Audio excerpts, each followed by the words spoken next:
Yeah, now we're Yeah, live. yeah, the Wi-Fi dumped. Well, that sucked. I don't know when it went out or what happened. Yeah, I don't know either. So I just noticed the clock was missing. I'm like, wait a moment. Oh, that sucks. Well, so if you're joining us, we're talking about Stranger Things. I don't know what happened with the stream. That's weird. But I do know that StreamYard's been doing some updates lately, and it's, I don't know. Anyway, I'm talking about the production of it, and they shot a lot on this screen called the volume, and you could just fucking tell. And that's Rooftop it. scene That at rooftop the end. scene, they're Holy clearly just sitting shit. in a room with a volume screen behind them. There's no realness there, and there's a real town. You can go to the town where the show is set, where they actually have shot. But the show has consistently over the seasons gotten cheaper and cheaper and cheaper. Let's do everything on green screen and let's make digital backgrounds, and it looks bad. It Which is looks crazy because really the bad. budgets keep getting bigger and bigger and bigger. It's because it's not in. At the end of the day, they find out it's never cheaper because you have to go back and fix so much stuff.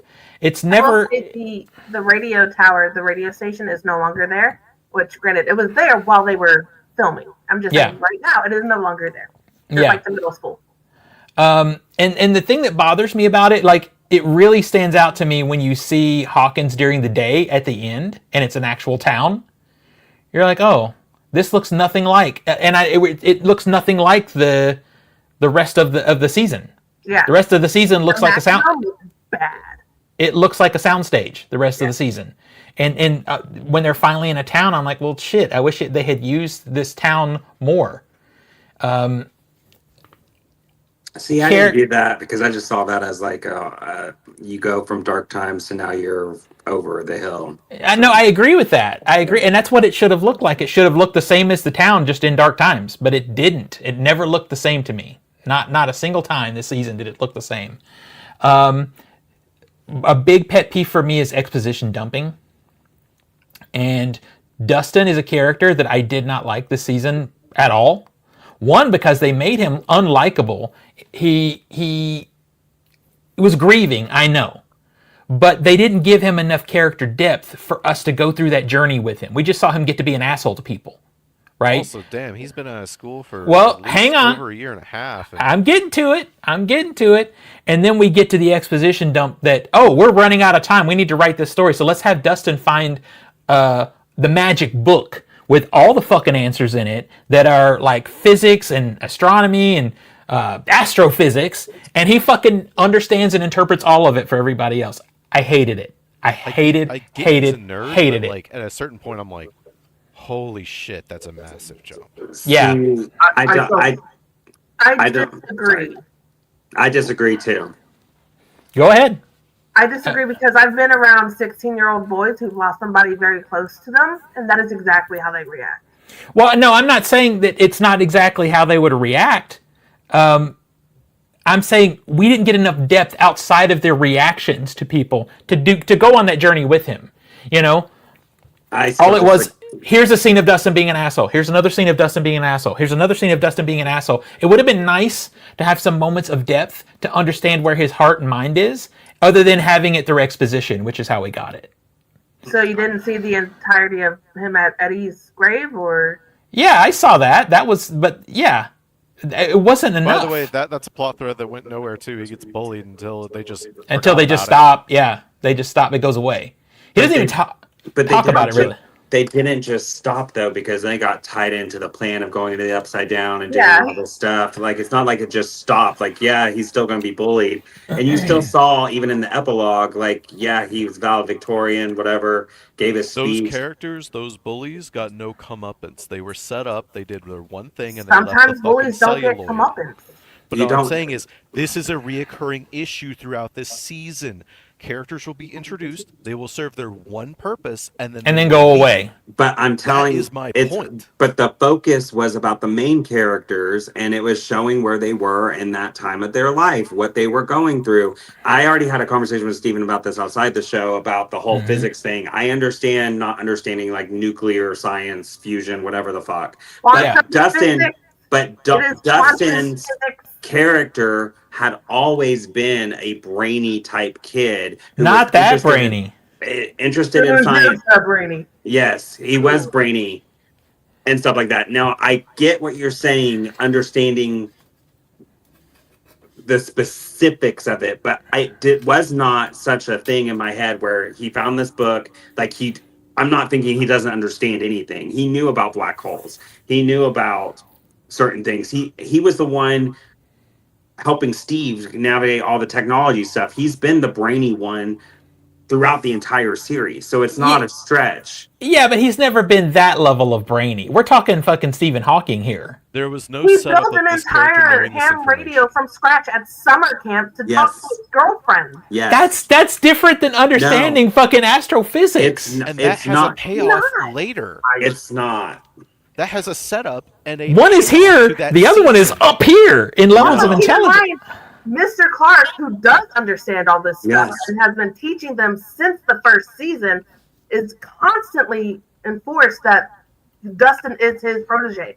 Speaking of which, this guy, the teacher, just fucking appears out of nowhere and does nothing. Does one He is thing in every and season. then fucking leaves. Yeah. He's in every season. And also, he was brought in because Erica came up with that thought process. Yeah, and he comes in, he does one job, and then he's fucking gone and not talked about again. Again, But you're not. The focus was about the main characters. It's not about these side bitches. I'm sorry. You can focus on main characters, and I get that, but I'm somewhere in between you guys and Zach on this. I'm not as like locked in on it as Zach is, but if you start a story, finish a story. If it's a side story, then cut it short, but end it. Make it make sense. Make it just like, oh, this guy's just fucking gone now. It's just gone. Like he's there doing important shit. Next scene, he's gone. No one talks about him again. He was there. Like, he was a part of the final entrance into the Upside Down. So, But being texture in the background doesn't really make you there. He was. he got the Lord of the Rings reference of the season that floored me. So I was okay with Mr. Clark. So Okay, let's do another comparison. In season 4, they introduced the character of Eddie. Yeah. What does Eddie do in that season? He dies. Does he serve more than one purpose? In what way do you define a purpose, though? Okay, let's do another comparison. No, well, In didn't season- Zach, hang on. If you're gonna make a point, just make it. Don't ask questions. Just fucking say Season 4, it. they introduced characters of bullies going after Eddie. These characters are introduced, have reminders, play importance to the plot, get their comeuppance, and change the plot. There is setup reminders, and it is throughout the season. You're talking about characters that come in, they serve one purpose, and then they disappear. The bullies from season 4 are the same bullies. They are continuing their purpose from season 4. It's not the same bullies at all from season 4, and it's all about the only bully that died. It's the fear tactic of the Hellfire Club too, and it's jocks versus nerds. Like, it's very stereotypical Jocks 80s. versus nerds, and the end of the fucking world is going on in the center of town. But the whole town got excused by the government saying it was an earthquake or a massive whatever the fuck it was. Like, Yeah. everybody stopped looking with their eyes too to see the fucking particles. Well, look at today's world. Everyone's turning their fucking eyes to every goddamn shit that goes on. I'm just saying, they wrote themselves into a corner, and then they went, "Oh fuck," and then everyone got dumber, except for characters that got exponentially smarter. You are expecting an entire town to be on the same page of the story that we are on as the audience, and that's not how life And you were works. treating it Town to like be it's revolting a against the military. you're based treating on it what like they've it's a seen. movie. It's a series that they have to feel and expand over a long time frame. Well, that 40 hours argument into this. that argument actually goes the opposite way for me, because a movie has less time to do it. A series has more time to do it. We They are should over have 40 hours. But into you're this dealing series. with the growth of these kids. There's reasons they had to change writing based off the length of how long production was and how things went. But you can't explain, oh, we're like a month later and the kids look 25 years old when they looked 16 last season. Like, To be fuck honest that. with you, I can wave that off. I can wave that off. I can just be like, whatever. They didn't have time. I don't need. I would rather have that and just roll with it than a year and a half passes. And I'm like, you have just opened up several plot inconsistencies. The problem is with that, Versus Zach, how they is you can roll with that. Yeah. Most people cannot. That's I don't think the time jump was the problem. I just don't think they adequately handled what 10 months later Hawkins would be like in this situation.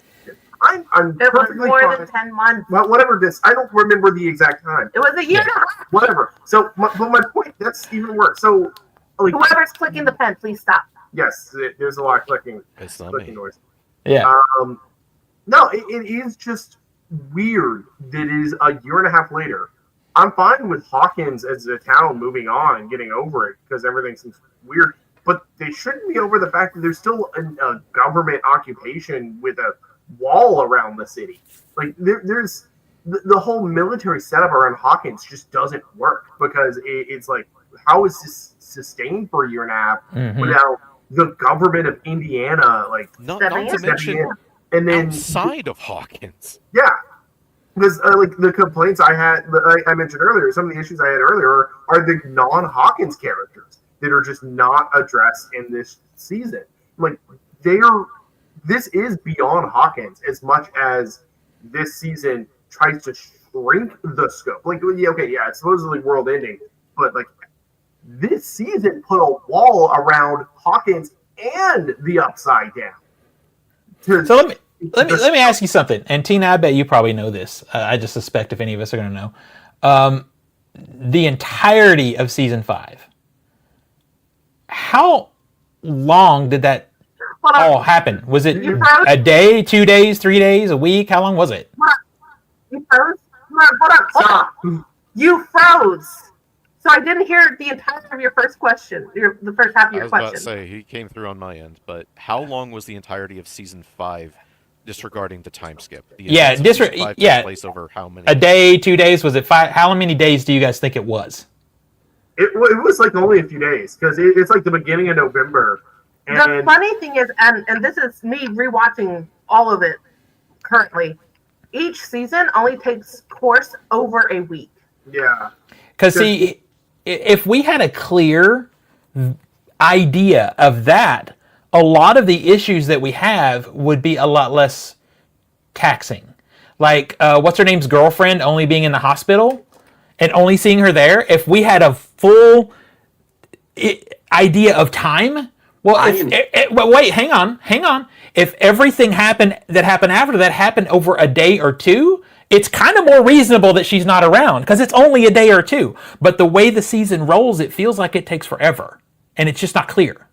See, I didn't think feel part that. of that is the release structure of the episodes too. Yeah. Yeah. The dump several, and then you take a week, dump a few more, take a week, dump, and then you have the finale. So you kind of lose track on the time, the internal time of the show, because like, is the first set a day or multiple days, and then the next set you get is this picking up the same day? Like, you can obviously tell if it's picking up the same event. Yeah.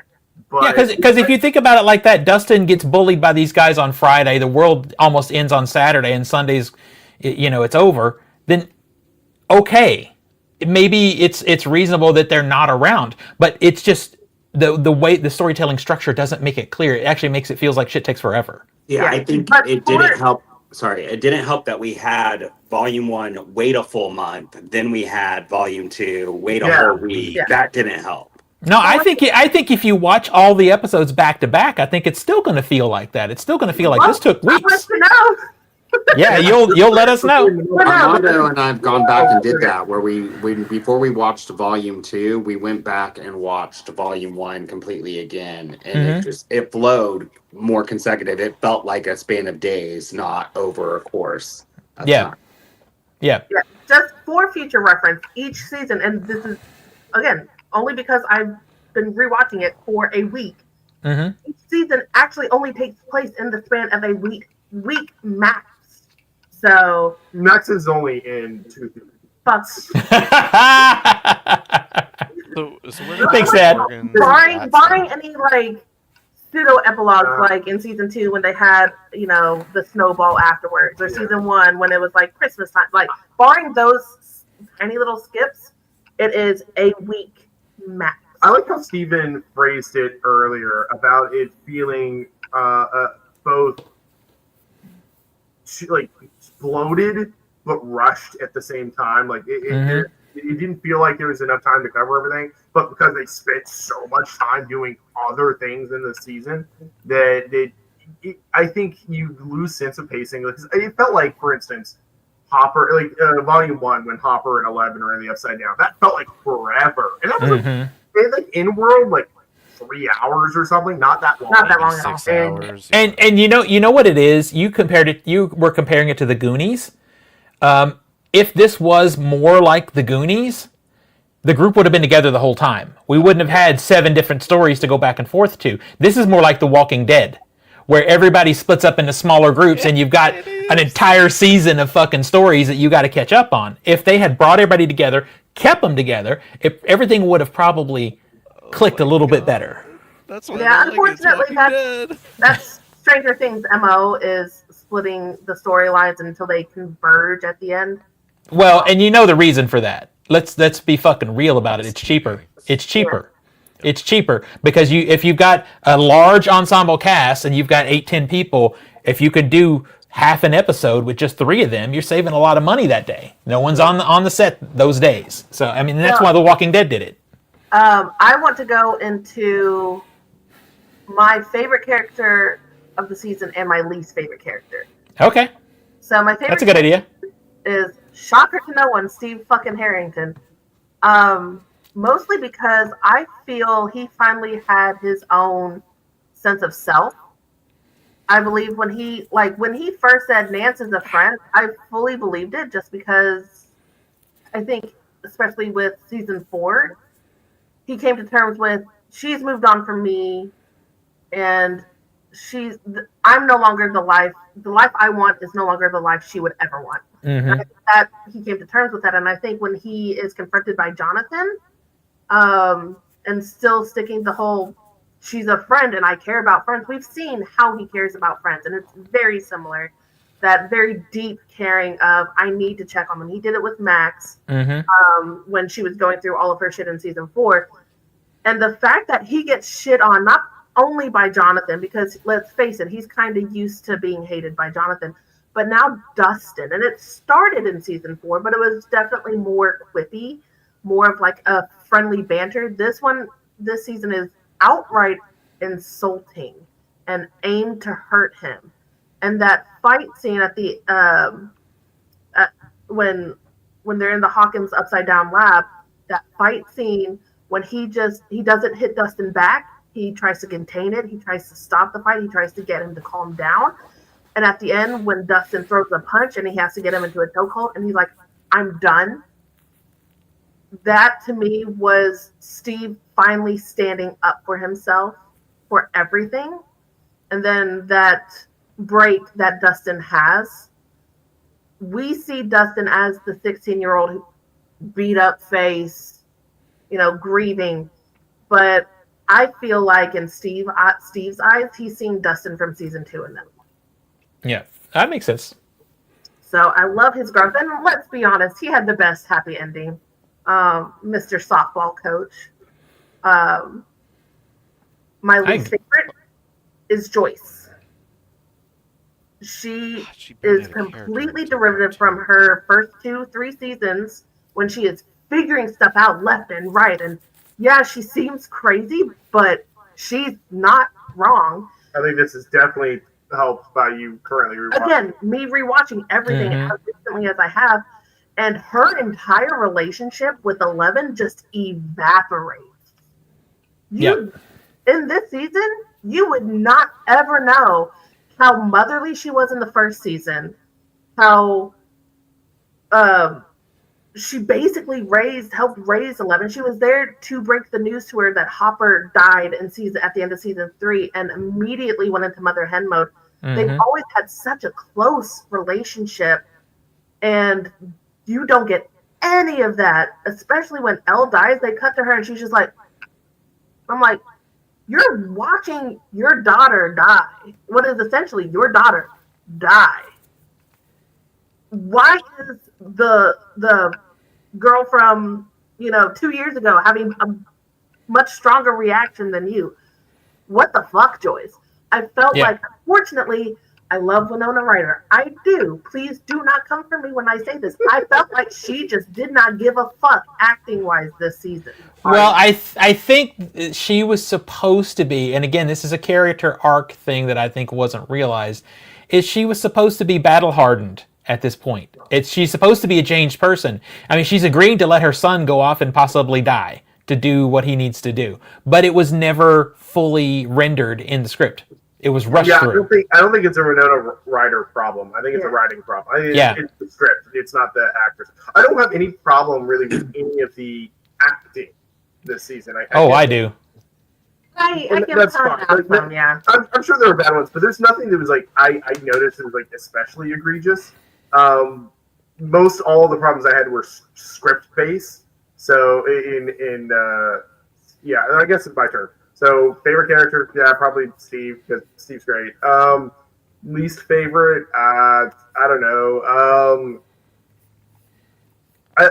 There were a lot of characters that I think the script just failed. I think Joyce was a failure of the script. Robin was a failure of the script. Mm-hmm. Didn't do well. I agree about Steven wishing that we got to see Dustin's vulnerability from his anger bit, and not just all turned up to 11, but also kind of see like some of the wall fall more than it did in the fight when Steve. Like that was great. There were clippers. It just needed to be better sold. And again, script, not actor. I liked. I remarked to Tina. I feel like the character that's had like the most interesting character arc is kind of Mike, because Mike goes from like kind of middle of the road kind of main character kid to an utter asshole in 2 and 3 to like backdrop last season, and actually a pretty reasonable kid this season. Bill was good. Like I was fine with most of the characters. Most of the issues I had with the plot or the writing. It's like I was so annoyed at Linda Hamilton's character not being a character. I was I didn't like Holly, the sister character, because like she's suspicious, and I got more things about that when I guess after this we'll get to the end. But yeah, I mean, I just there wasn't a character I outright hated. I was starting to hate Jonathan until the melting. Jonathan's annoying in general, but that seemed consistent to the series. And I will say, I am very happy that Nancy did not end up with either. Yes, yeah. All right, Nathan, your favorite and least favorite characters. Favorite was Robin. I think she was probably the most consistent in who she was as a person. It was nice to see at the end how she's come to a place where she's fully kind of accepted herself and she's exploring her options with her girlfriend and actually being involved and kind of mentoring Will into himself, which I think for me, being as a gay person, was always a big thing. I always looked up to older gay people that I knew were in life. So that was really nice. Least favorite, Mike. Could not stand Mike. I just felt he was such a strong character the beginning seasons, and then it feels just like a shell of a character. He feels like he's kind of faded out. The only thing that I kind of liked about Mike was the very end, how he is the storyteller and he wants to share the stories, and he's going to continue to do that. I just felt like he was like the most useless of the final season. All right, Zach, favorite and least favorite characters. Favorite character would be Max, partially because of Sadie Sink acting around. Son of a bitch, you motherfucker! Around the other characters.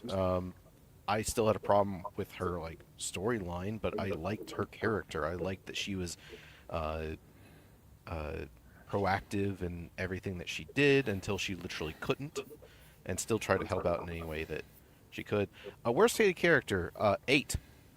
I fucking hate 8 to the very end. I fucking hate her. She's a nothing character that is there to go, we should kill ourselves, and then dies. Yeah. And she serves one purpose, and then leaves fucking celluloid. Okay. I mean, Go I ahead. just don't. You can like respond, the- Nathan. I didn't like the start of that character, and I didn't like the end of that character. I think it played well into, especially if you're thinking about she was captured to be used for her blood, and she's already at the end. She was already willing to like die before, so of course she's going to lead into with 11. Like, if we exist, they're That gonna is- always, yeah, And Cully's already lost it all. yeah. Like her entire troop of friends were murdered right in front of her, so she's already lost it all. So So I To get me, where she's not a Callie's character. like, fuck it, let's just die. But so she's what not a you're character. so what you're saying is she was a perfectly timed plot device. Yes, she was literally Because that's what she feels like. She's not my most hated character, but I agree. She basically has the most minimal exposition heavy amount of depth to her character. She's just there to take the plot to this position, to this next place. My favorite character, and fuck you, Zach, you son of a bitch, is also Max. And I can't help but lock in on characters based off the quality of the work the actor is doing. Yeah. Max is, Sadie Sink is the one who's going to blow up from this show because she's the fucking best actor on the show, other than Winona Ryder. Well, we're gonna see her in Marvel films. We are. She's about to be in Spider-Man, and it's deserved because she's a great actor. Her character is wasted for most of this season, and when she finally does get to do something, it's problematic, and it's not the actor's fault. It's just the writing's fault. And the biggest problem I fucking have with her, and Zach and I talked about this, is how's she graduating? She was in a coma for almost a year. Okay, so I actually did research on this. So the fact that you had to do research on this for us to know is problematic. I disagree. It's a long enough time. It's jump to the research epilogue. for It wasn't. It was. it's not research for a school administrator. Yeah. So, in cases of medical conditions, they do allow testing out. She is friends with the valedictorian and a bunch of nerds, so it's possible she studied for a long couple of months to test out. I didn't even have to do research for that because if the epilogue were like 6 months, Motherfucker! In 1989, they had that. States of emergencies. School systems will make exceptions and leniencies on attendance, on standardized testing scores, on all kinds of things that would make it possible for her to graduate. Not easily, and she would have to pass these tests, but it would be able to actually happen. y'all, that's I felt it was a long enough time jump. Like 18 months is a lot of time to catch up on schoolwork. I feel like it could have worked. Also, we don't know the state of the late 1980s Indiana school system. It could have been easy. I mean, All look at COVID. We had kids not even showing up to class and still passing and graduating. That Like, was- shut- They shut did the the hell same up. thing with Hurricane Katrina in the Yeah. state of Louisiana. Yeah. It's The a problem is no one comments on it. No one discusses it. Nobody talks about your spin. a going line on here. would have been A good. singular line. I can't believe you. I do agree with that. I think a lot of my problem, like a few of my problems, could have been solved with a line. Yeah, a line here or a line there. The bullies situation could have been handled with a line of dialogue. Yeah. But it was just never revisited, those things. But she is my favorite because I was I about love. to say, hey Susie, go look out for demogorgons or something. Yeah. Like, hey, go look. Let out for me these. hang on, bitch. Shit. I'm answering the question. She was my favorite the minute she came on the show because she's a really great actor. And as far as my least favorite, it's tough.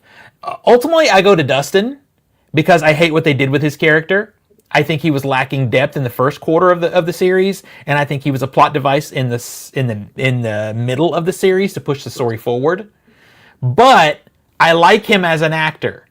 I like him. I think he has a very grounded idea about his future as an actor and all that stuff, and I just like him as an actor. But he's probably my least favorite character because of that. But I gotta say that here's the thing. You don't know. When you started with these kids, they were young.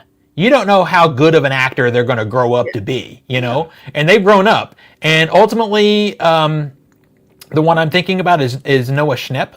Noah Schnapp is probably going to disappear because not a good actor. Not good. Well, he's already said that he doesn't really want to go into acting. Good, because he's real bad, and he's bad in several scenes in this series. He does okay in other scenes. He's very inconsistent as an actor. But yeah, that's probably where I fall on. I will be honest. I'm very intrigued to see how Derek's actor is going to come up, because he had me so entertained the entire time he was on screen. I was like, I fucking love this. So Derek was a funny kid, but he was given that one line: "Suck a fat one." That's it. Yeah. Suck a fat one. Suck a fat one. Suck a fat one. He was the Cartman. Like, he was. I agree. But at least he had did a more of good a job plot. in that role. Yeah. He at least had something to do in the plot, and then Yeah. didn't disappear at the end. oh, You know, ultimately, I like the little girl. I thought she was actress good. Holly. I was Yeah, about to the say Holly the girl that actress played was really Holly. good. Yeah. I like the I thought- actor. You I could hated, sometimes. Oh, sorry.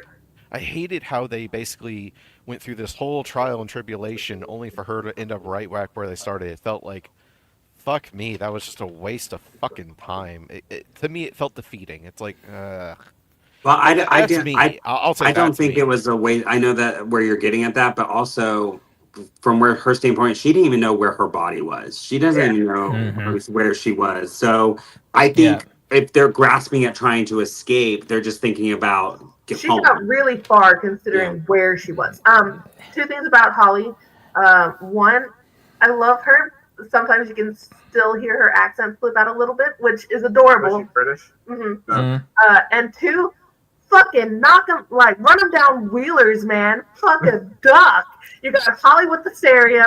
You got Nancy with insert armed weaponry here. You got Mike with the shovel. You got Karen with the fucking wine bottle and the fucking oxygen tanks. Fuck me, I want to be a wheeler.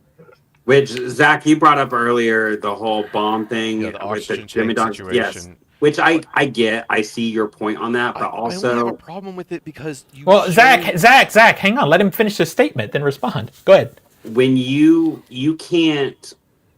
A lot of people do a lot of crazy things on adrenaline, and then you come down from that adrenaline. Like it's one of those things that didn't bother me at all because I've been in situations where I've acted, then I crashed, and then I acted like I went into fight or flight mode, and then it's just like, oh, I'm drained. That's who you are.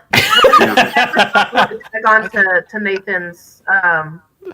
Well, hang on, because Zach had an immediate. Zach responds. Yeah, go ahead. I was about to say because the bomb goes off, and then 5 seconds later she comes out of thin air, barely moving.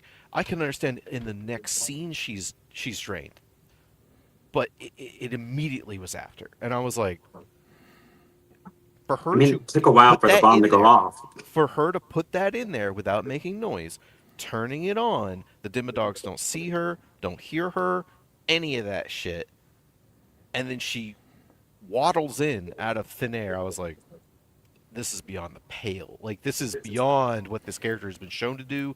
This is beyond what this character knows. You wanted to have your cake and eat it too. I don't accept that. Like, You saw her process. She saw the oxygen tanks, so you already thought about flammable stuff like that. You saw her adrenaline when she fought the Demogorgon. Like, that was adrenaline. It was fight or flight. All right, let me get to what Tina wants to She say. didn't have her fucking Hey, neck hang on. sliced open. Go ahead. Zach, I will counteract that point. That is a mother's instinct to protect their child, because I had the exact same instinct when I was watching the scene. I was like, protect that baby at all costs. That's your baby. Protect her.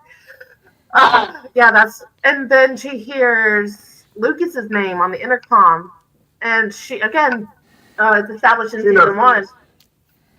Lucas has been Uh-oh. They paused. Lucas and in their lives since kindergarten. So she has seen Lucas his entire life.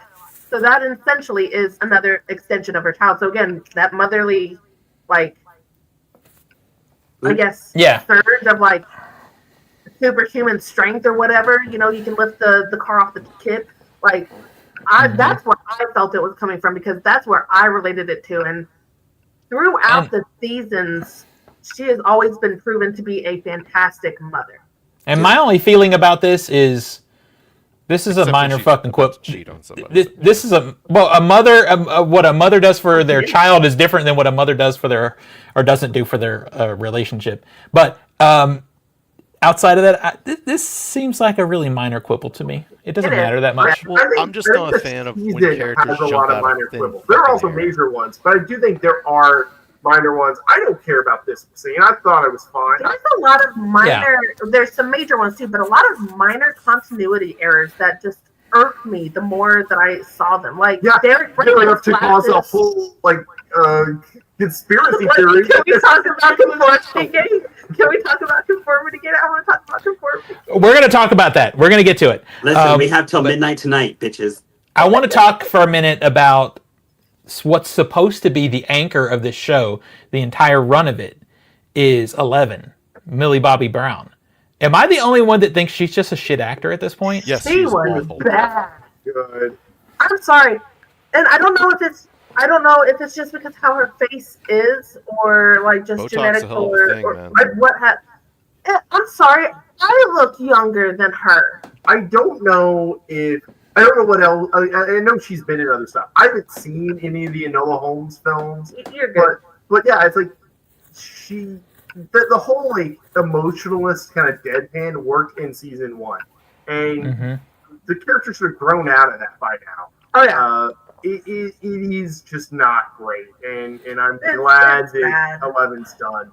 Well, her dialogue is extremely minimized in this season. Yeah. She, if you think about it, she does mostly action stuff. She doesn't speak a lot. Which makes you think she's reverted, because like she talks a lot like she did in the early seasons, and that very kind of stunted. I don't have practice with conversations. Yeah. So all my dialogue is very short and to the point. And it's like you've been living. I mean, I understand being on the run from the militaries for I guess since the end of the last But she's season. still been in social interactions with that main group. I also don't understand how the military couldn't have found her in what was the time? It was a year and a half between 4 and 5. Hawkins isn't that big of a town. Yeah. Well, they also weren't privy. They also weren't privy to all the tunnels. So Yeah. How did they not find the tunnels in a year and a half? So I let that slide because I think Hopper is a badass at what he does. Yeah, Hopper is a I let that badass. slide Yeah. too. I think so too, but it just the military aspect is one of the weakest parts of the show. It the is. 11 character didn't bother me though, because I just looked at her as she was so focused on getting to Vecna, to destroying Vecna after that season 4 battle scene, and then having to be in hiding, and her mission is, I want this to end. I need this to end. And I feel like the more she pushed herself, I felt like it was a common thing that she was reverting a little bit, because she's overstraining her powers. You saw it over and over. Like the beginning of volume 1, when she was doing the training, she's like, again. And she was just so hyper focused. Yeah, but we don't get we don't get any moments of how that impacts her psychologically. You're just kind of inferring it, hoping it's the case. Did anybody else feel like you were ripped off by not getting to see her Mario jump her way to the top? No, it would have been terrible. Yes. It would have looked awful. It would have. I don't care. She said, I can jump it. And I'm like, bitch, prove it. I feel like show the first one that they're jumping and cut away. I mean, at least that. Let's see what's points. We didn't get to see any of the other characters go like, hey, 11, you kind of need to tone it back a bit. You're kind of, this is obviously having a impact on your mental state, and it's not good. And that's also kind of like what we have with Dustin, where you don't get a lot of the moments of real investigating the impact that the last 18 months have had. That's a big time jump for these kids to go through. And they've gone through a lot of traumatic stuff in that. But the show, Truth Hawkins, is mostly hunky-dory. And it's really weird. It's weird. So I want to talk about, let's dig into another issue. It's weird to say this, but it's just absolutely true. I know that we've looked at this like E.T. and like the Goonies, because those are definitely both big influences on this. But so are a lot of other stuff, Aliens, and it's dark. It's darker. It's darker than those things. So with that in mind, the arcs that these characters took, we deserved and should have gotten some deaths. Some characters should have died. I agree, especially one I'm of the not things saying that the main kids. one of the things that ticked me off is the Duffer Brothers setting up expectations for big death. Mm-hmm. And it's like, what are we supposed to care about? Soldier Grunt number 3 who gets his head blown off? Is that supposed to count? Is the beamer supposed to count? Yes. Like, The soldier with a grudge. Ooh. yeah, it's like if you are saying, especially when they put it specifically, there will be 5 big deaths in volume 2 or whatever they said. They put a number to it, and I cannot count any of them. Yeah, I don't. Well, they also said there would be a massive betrayal. Yeah, and they said, oh, it's going to be a dark Christmas, and it's like none of that happened. Yeah. Which ultimately led to a big cornerstone, which led to Conformity Gate. I was about to say Conformity Gate. We're going to get. We're going to get to that. Yeah, We're going to get to it. I think it is kind of selling a different kind of show than what we ultimately got. Because it was safe. Was it their death of the childhood? Like, what the fuck was it?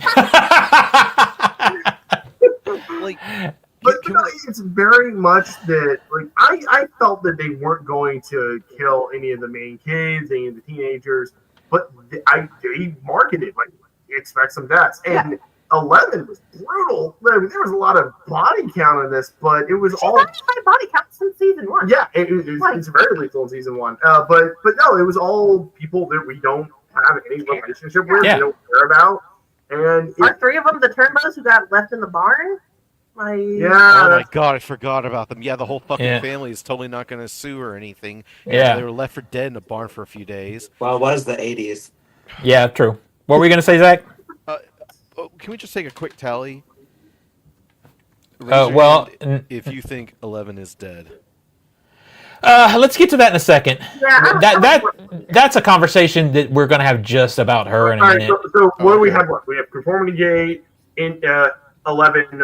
What else do we want to hit before we hit those 2 big points? Well, I think let's talk about 11 now. Then let's talk about 11 now. I want to real quick. I want your guys' opinion on Henry / Vecna, because I think Jamie Campbell Bowers did a really good job switching between Mr. Whatsit, Henry, Vecna. Yeah. But I thought he was fine. So I want to know. I think he's a wonderful actor. I think he's a great actor. I have issue with last season building Vecna up as the big bad, and then this season pulling the rug out. It's like, no, the big bad was the big bad from season 2. And 3. And 3. They're one and the same. No, they're not. Well, they're not. They are hive mind, but they are 2 different entities. And it wasn't pictured. If season 4 opened with the Mind Flayer unleashing Vecna onto Hawkins or something, like, all right, now it's your turn to do it or something. Okay, I would have been fine. But yeah, like the fact that Vecna was built up all in season 4 with no real, like, kind of hive mind connection to the Mind Flayer specifically, and not until like partway through this season, made it weird to just pull the Mind Flayer back after not using it for if so you long. did not know anything from the Broadway show, which you don't, No. a lot of people don't because they haven't filmed it for any kind of media release. I did. I did, but that was because I saw a video of someone trying to explain it. I didn't, and I don't think it's continuity, so it doesn't matter. Well, the Duffer Brothers have built it into continuity. And see, that's bullshit. That's what's happening with Star Wars. That's why people don't care about Star Wars, and that's what's happening with the MCU. But it's you can't do if you that. didn't know anything from the Broadway play, you wouldn't have known anything about like Henry's connection to the Mind Flayer going into this next season, which a lot of people didn't, because not everybody can go to London and see a fucking Broadway show. Film the show and put it on Netflix. We've talked a lot about writing themselves in the corner, and it feels like when they came to season 5, it's like, we need a bigger bad than Vecna. And so they had to, they redid that. They did the connection with the Mind Flayer. That might have been intended the whole time, but it comes across of they felt like they needed a bigger bad than Vecna. I will say, connection to Henry with the Mind Flayer in season 3, and again, only because I've rewatched it like very, very recently and pretty much in a single run. when Billy is driving past the steelworks and gets flayed essentially, and he goes to make that phone call after he gets escapes that very first time at the phone booth, and the lights flicker, and all of a sudden he's in the upside down, what it looks like. You do hear the exact same Vecna clock chimes. Which that makes it feel more like Vecna is the boss. Yes. So I think the Duffers were trying to set up Vecna early on, because you also hear clocks in season 2 when some Vecna-y stuff is happening, which I had to pause, and Tony goes like, God damn it, the clocks are in season 2. Like if they did it the other But again, it's also relying on people's memory, and let's face it, some of us have shit fucking memory. Yeah, me. I was about to say, they only And play again, those clocks I like, think what, that once works a a better season? way. Did Vecna- any of you watch the previous season before you watched the a next season? No. I always went back and watched a previous season. That cannot be the expectation every time for every. No, it's not the expectation. But I was like, I'm just going for me. It helped me more. I'm sure it helped. I just don't have the time or the want to do It's that. helping me a shit ton right now, because I'm watching it when I have nothing to do at work, because it's a slow session at work. But you're doing it afterwards and finding more flaws Yeah, in season that's- 5, which is Mhm. not how that should work. Yeah. And before we get to 11's death, the one thing, since you guys brought up Vecna, is Vecna's ultimate demise just getting stuck on a spike, basically? Bullshit. And then- So chopped off. underwhelming. Bullshit. So underwhelming. Yeah. Yeah. And Joyce chopping his head off And saying, fuck, like, you don't... would have been I was like... oh, would have been incredible. God. Well, wait though, it would have been incredibly iconic if the battle had been bigger, if the battle had mattered, especially if somebody had died during the battle that mattered. Yeah. Less Or than that- 7 minutes. Did more during the battle. Yeah. So Mhm. that was all Joyce did during the battle. Yeah. Yeah, that was it. And She- also She when it goes to the flashbacks, each character having essentially their reason for being there as she's chopping up the head. And I attribute it to Max isn't there, but I felt like there was a disservice, and I hate the character because he's a racist piece of shit abuser. Murray. Really was central to their victory in season 3. I just want to Yeah. go back to Joyce. Not even Oh. one flash of Billy. Yeah, Nothing. I Mhm. think that makes sense. I want to go back to Joyce just because of the D&D tie-in. She just came in at the end and stole all the XP for the kill. Yeah, pretty much. Yeah. So does Will still have that thing in the back of his neck? He, I guess, is no longer connected to the hive mind conveniently when the hive mind died. Okay, Yeah. this- So does it just rot and fall out like a tail? I've been I mean, trying it's to figure just- out when to just circle this in, but now's as good time as any. Yeah. I fucking hate the Abyss world. It is Oh, it's garbage. So bland. It's garbage. I can give away the whole. They can breathe. Like, okay, that's weird, but alien planet. Oh, you know what? I don't care. But there's no other life. Like the Demogorgons aren't there. And Demogorgons, Yeah. Demodogs, There- nothing. none of the vines. There's no vegetation. All the vegetation apparently left this world and just moved into the Upside Down. Like there's nothing on this planet. It was like Yeah. I can understand why the Mind Flayer wants to leave this Yeah, planet. It I looks understand terrible. why the mind flayer likes it. Come on, because it's stuck on a fucking desert planet. Yeah, but it's like this is such a boring design. Like why? I Yeah. understand. I don't know. I take that back. It's dumb. It's And just. the Duffer Brothers trying to say, "Oh yeah, the Demogorgons, they're there. They're just off screen." Well, I Like, think- fucking off screen Well, bullshit. I've seen them in an interview say that essentially they feel like they're done with the Demogorgons at that point. It's like we've had enough of the Demogorgons. This is just going to be the boss fight. It's bullshit. It Though. is bullshit. It's a bullshit. It's bullshit. Yeah, it's bullshit. Absolute Season 2 bullshit. is bullshit. I think it's funny and very telling that the Duffer Brothers have had to do so many videos post finale to explain this and explain that and explain why this is Your this way. ending They're is gonna kind so of forgot bad. about the Demogorgons. Yeah. I don't think it's like they've had to do videos. They've been doing interviews, and the interviews have been, which has really fueled Conformity Gate. Yeah, Yeah. but the Well, we're gonna problem get is there. We're these getting there. interviews are picking up steam because so many people had these questions, and if so many people have these questions, you should probably fucking address them. Not only the Mhm. questions, but so many people who normally don't find these kind of mistakes are finding all of your mistakes. All right, let's. Yeah, you're right, but let's move forward because we're getting late. We still have a few things to talk about. So we're talking about Elle. We have to talk about her, her death or not death. I think she's dead. Dead. She's dead. Nathan, I think she's dead. she's dead. She's dead. Yeah. But the She's 100% fucking the execution of that. Now I think 3/4 of this stream likes the epilogue. Zach's a bitch and has no heart, so he doesn't. But I That whole generally final scene, I just give a shit. I generally do like the epilogue, but I hate the way that story is portrayed. Him telling that story as a potential coping mechanism for them to be able to deal with the loss of her is fantastic. Showing her walk to the place where there's 3 waterfalls is bullshit. I hated it. Hated it. Because it leaves them an opening if they want to come back 10 years from now. And they've been making jokes about that. If we're broke 20 years from now, we'll come back and do a movie or something. Leaving themselves an out instead of just having the balls to kill somebody off. I fucking hated it. That's my most hated part of the show. They didn't even kill off Murray when he had to like arm a grenade and throw it at. Murray should have Yeah, died. Like, Murray. kill him. I agree. Hey. I agree. I was about to get very tough. Uh-oh, not the freeze. But there were obvious reasons why it's today. Yeah, Murray's a piece of shit in real life. Definitely should have died.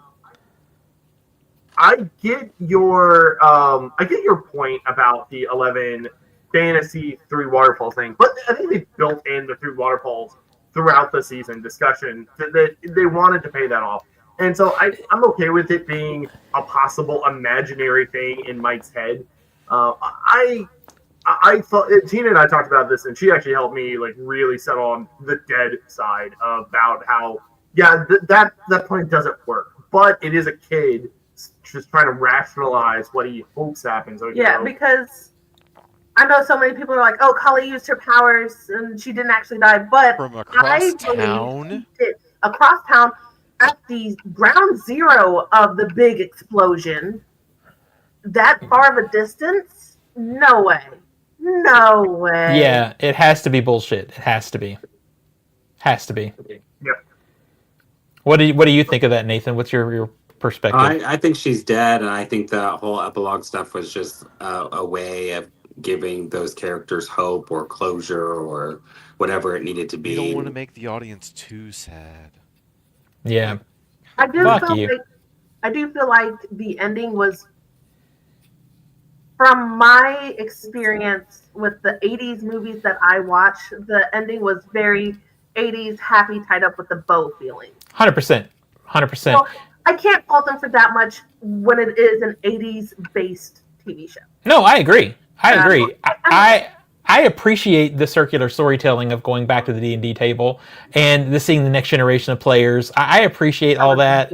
That's very much of the era of storytelling that they're dwelling in, and I liked it. I thought it was good. Yeah. All right. And- I guess now didn't mind conformity. that. Conformity. I did. Go ahead, Zach. Feel over I here. did find the scene of them crying and putting their thing on the wall to be like, "Oh my God, hurry up!" Sorry, that's just me and heartlessness, but I'm just like, It is you and Come heartlessness, but I also think that the cuts between them doing it should have been done with cross dissolves. I think it would have been more emotional rather than just cut. But this season is shittily edited, as I've said.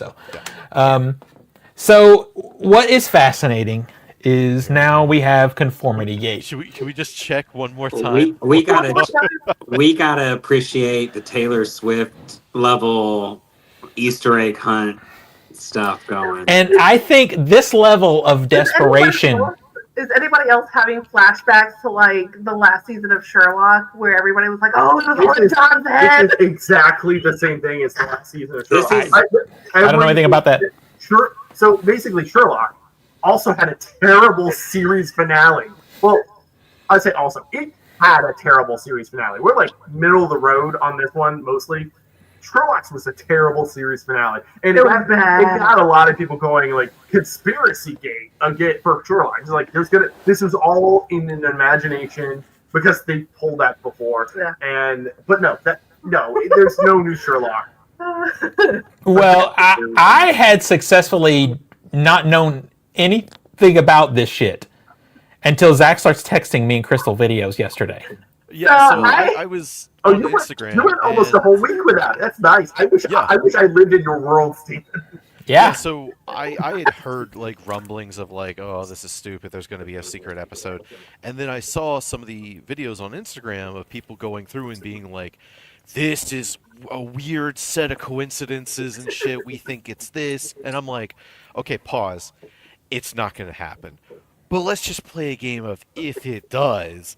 This would be a cool ass thing to happen. It would be history making. I would say that it would be. I texted Nathan a couple of days ago. I'm like, Nico won't do it with me. Will you help me conformity gate bomb the entire?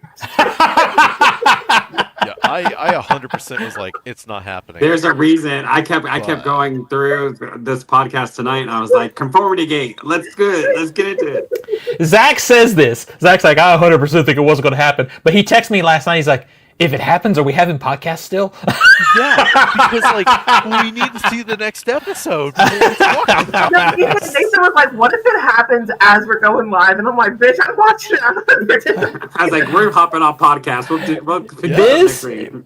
I think there's a case study here of QAnon levels of deep diving into fucking. One character. Let's have one person tell conformity. Tina, take it away. What is the explanation for conformity game? Pretty much as soon as it ended, I started fucking Yeah. Okay, so some people argue right now on when conformity gate actually begins, but original theories.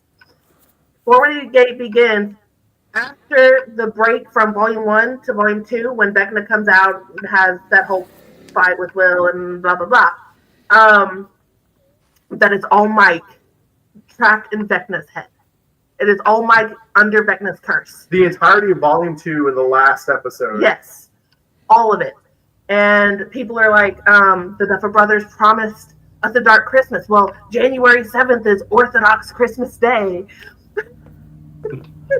Oh my God.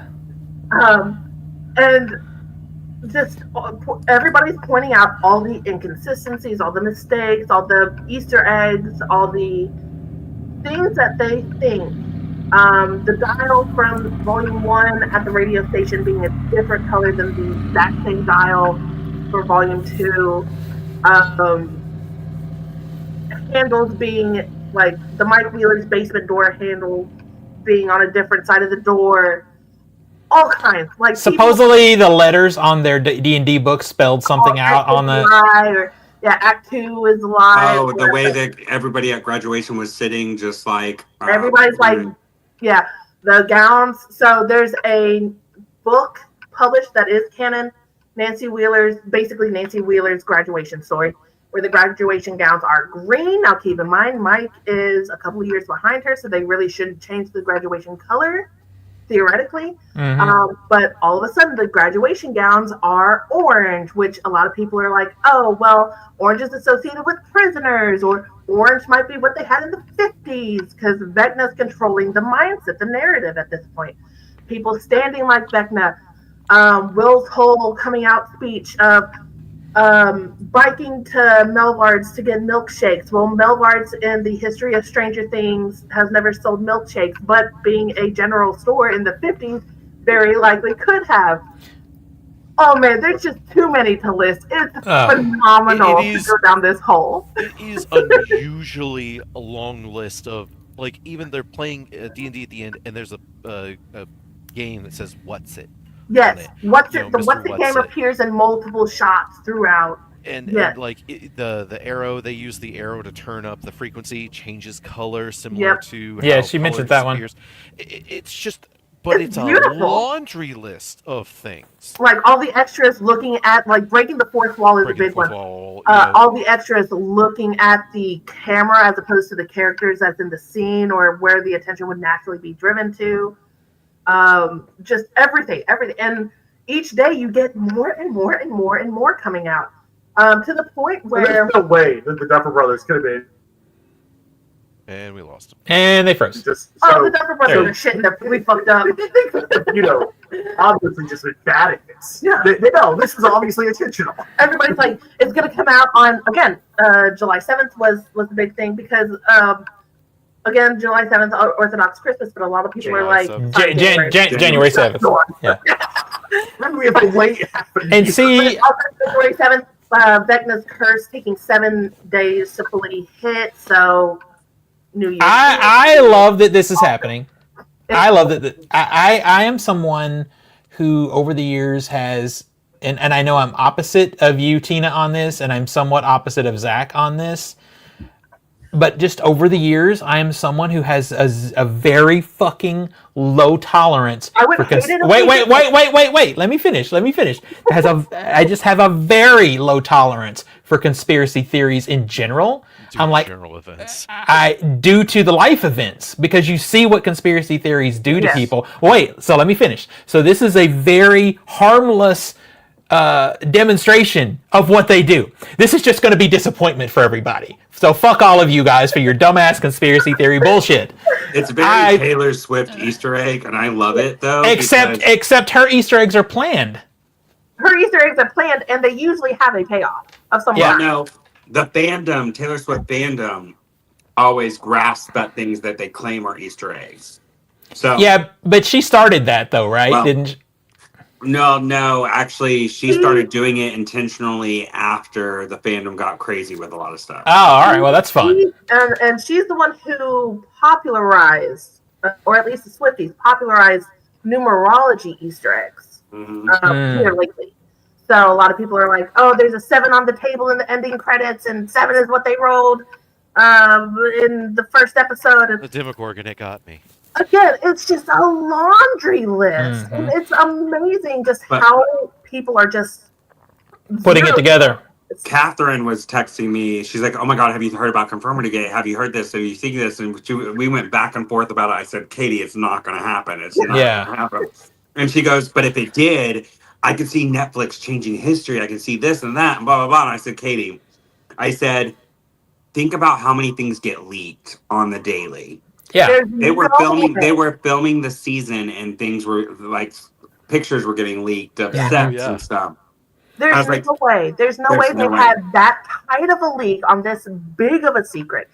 However, the way people latch onto it was phenomenal, and I do use that in the literal sense of phenomenal. This is a phenomenon. But then you have like companies jumping in on it. You have fucking Jamie Campbell Bowers on what was it, Jimmy Fallon last night, doing a whole skit, and one of the things he says when he looks at the camera, all Vecna and seriously, is "Tomorrow it begins." You really think they had that fucking planned until Conformity Gate started happening? Yeah. No, you're right. They are trolling us so hard, us as a people. I never thought that they were going to release a second episode or second finale, by the way, but it's like watching Joyce go crazy in season 1, but instead of you knowing that she's right, you know that she's wrong, and you're just waiting for Will's rotted corpse to come out of it. The funny thing too is the Duffer Brothers haven't commented on anything about Conformity Gate, so it's like I don't trust anything the Duffer Brothers say, because again, pre everything. They were like, "Oh, 5 deaths. Oh, it's a dark Christmas day. Oh, this is going to happen," and none of that happened. So I don't trust a goddamn thing the Duffer Brothers say. All of my feelings about the whole conspiracy theory aspect of it aside, if it were real, it'd be ballsy, and that's why it's not real. Very ballsy. It would be very ballsy, especially considering that they had purchased tickets at theaters for, if this happened, a fake finale. Do you know how many people would probably be like, "What the fuck did I pay for then?" Yeah. So it's not happening. Cool, though. It would be cool. It would be cool. And but there's if it did happen, Steve Harrington 100% died. Oh, he would have to. I would hope that a lot more characters die. Yeah, it would be funny if it did happen, and then all of a sudden, oh my gosh, I loved it. It was amazing. I can hear it from Zach right now. A 4 out of 5. Well, to be honest with you, Fancy ball. look There's at a my bottle. cat's ass. But to be honest with you, it could fix a lot of the continuity issues that we were seeing towards the end. That's why It people would started latching onto it it. Yeah. had the potential to fix these issues. Not that it would, not that it would be better, but it had the potential to. This is all speculation though, because it doesn't actually. It's just exist. people's desperation to want to not accept that they just fucked it up. And there's a lot of people who expected and wanted a Stranger Things finale that would cater more to what they wanted, as opposed to honestly what the Stranger Things finale kind of needed to be. Yeah. There was not going to be a Bylers. So. Yeah, there was not going to be a Bylers. There wasn't going to be a Fancy or Jonathan Nancy resolution, which, by the way, the people who say, oh, I couldn't tell that they broke up, how the fuck do you unpropose to somebody and still be in a relationship with them? Get over it. It's just one of those things that people were expecting so many things from this finale that it just wasn't realistic. In the entire run of Stranger Things, it wasn't realistically set up for. Mm-hmm. So they didn't get the it's not the ending they needed, or it's not the ending they wanted, but it's the ending they needed. Not even the ending we deserve. Okay. I was gonna say, I was gonna say, it's not the ending anybody needed. I we enjoyed it. I have several people that I know that loved it too. So yeah, I do like the epilogue, but I have problems with the rest of it. Yeah. I still find myself drawn to the ending of season 1 more, just because I guess. Oh, the ending of season 1 is perfection. It's perfection.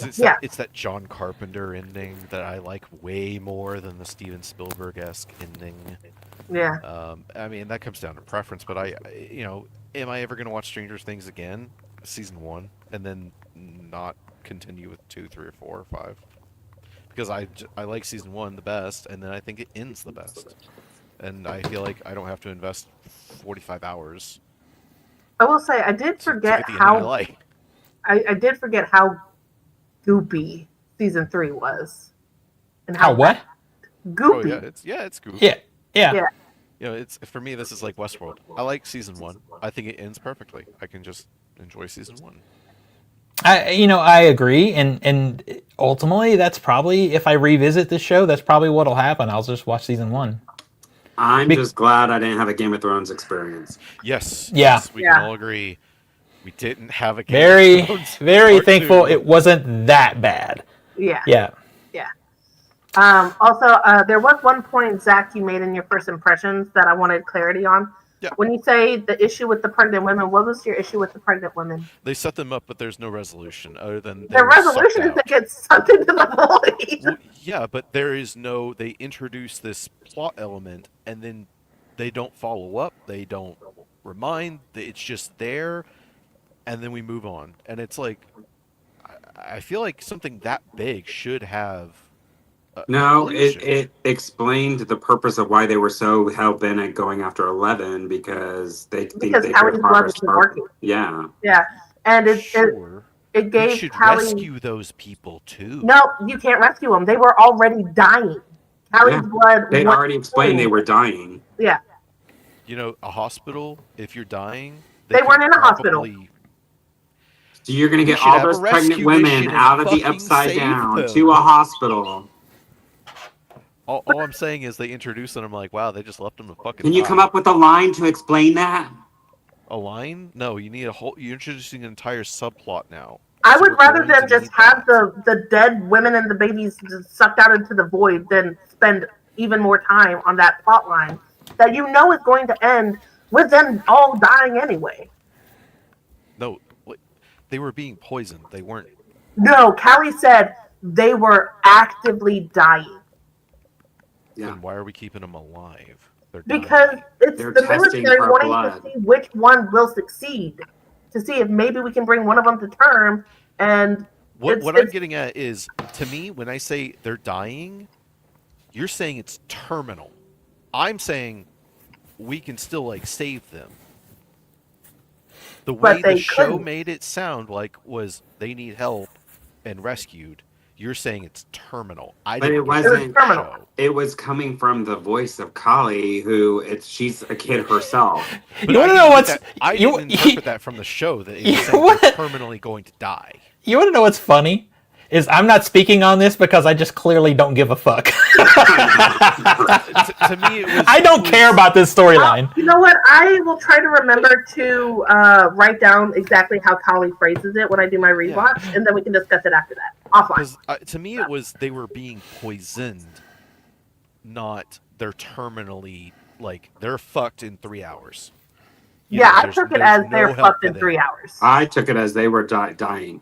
Yeah. I mean, I didn't get that based on what the show was telling me. Again, I'll try and remember to record Okay. it so we can figure it out. 2 hours and 15 minutes later. Almost like it was the conclusion to a 5-season TV show. Yeah, Best I don't know if we've had one like this since the ending of Lost. When we did that one, it was pretty wild. Crazy that I've been doing this with some version of you guys for that long since Oh, Lost was and on. just an update for Conformity Gate enthusiasts: there is still no episode. There's 3 more hours left. You never know. Next week is going to be a big show for us. I'm excited for that. It's always a tough one.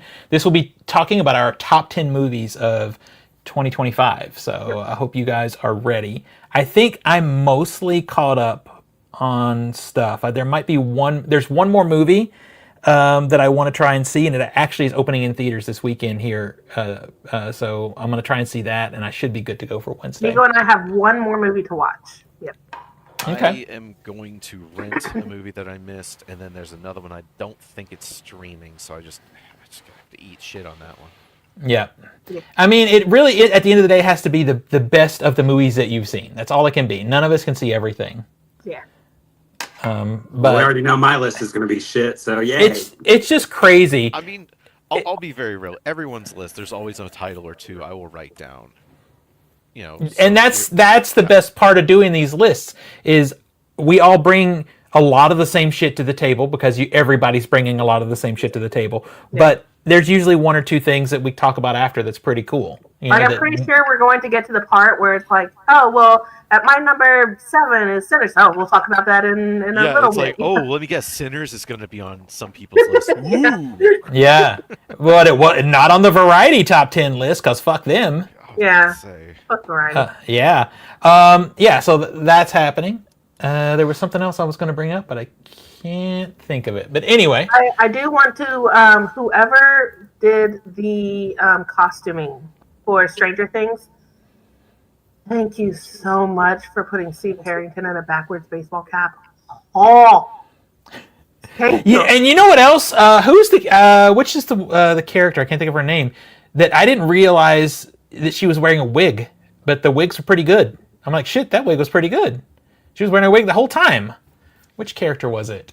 Let me see if I can look at a picture of her and I'll tell you. I know they took some of Holly's wigs, but I'm looking. Let me see if I can tell you from there. I have IMDb up, so I'm just looking real quick.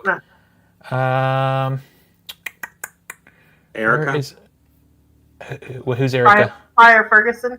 Lucas's sister. No, she was main. She was main cast.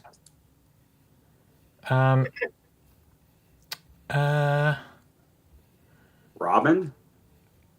Oh no, it was Maya Hawke. Yeah, Robin. Yeah, Robin. Yeah, it was Maya Hawke. Yeah, What? I'm like, yeah, that was a good fucking wig. And you know how I know? Because I saw an interview with her talking about it, and I'm like, well, shit, that's a good wig. Mm-hmm. She never dyed her hair or anything. She's got lighter hair than the character too. I'm like, shit, that. Why couldn't they do that for Halle Berry in X-Men 2 or X-Men 1? Yeah, I was like, shit, that's some good hair and makeup right there. All right, let's end this thing. I want to go get a snack and pee.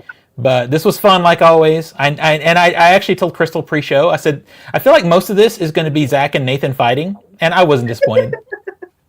I wasn't I disappointed. don't hate it. I just have problems. You have problems in general, bitch. That's true. Yes.